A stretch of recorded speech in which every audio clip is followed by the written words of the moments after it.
జూబ్లీహిల్స్ ఉప ఎన్నికలలో కాంగ్రెస్ పార్టీ భారీ విజయం సాధించడంపై హర్షం వ్యక్తం చేస్తూ నాచారం చౌరస్తాలో కాంగ్రెస్ పార్టీ నాయకులు కార్యకర్తలు బాణాసంచా కాల్చి మిఠాయిలు పంచుకొని ఘనంగా సంబరాలు జరుపుతున్నారు.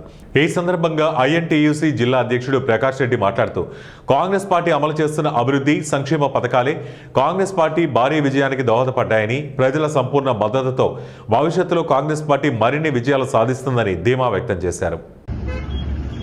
మా ప్రతిపక్షం పార్టీలైన టీఆర్ఎస్ వాళ్లకు మా రేవంత్ రెడ్డి గారు ప్రజలకు ఏం మేలు చేశాడు, ఇచ్చిన మాటలు ఎంతవరకు నిలుపుకున్నారని చెంపదెబ్బ ఏటు పడింది.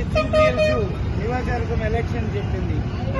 ప్రజలు ఈరోజు అత్యధిక మెజార్టీతో మా నవీన్ యాదవ్ గారిని గెలిపించినారంటే సామాన్య మాటలు కాదు. రేవంత్ రెడ్డి గారి కష్టం, శ్రమ అన్నీ కూడా ఈరోజు అతనికి ఫలించి ప్రజలు గుర్తించి ఈరోజు ఇంత పెద్ద మెజార్టీతో నవీన్ యాదవ్ను జూబ్లీహిల్స్ నుండి అసెంబ్లీకి తోలుతున్నారు. ఇది టీఆర్ఎస్ గుర్తించుకోవాలి.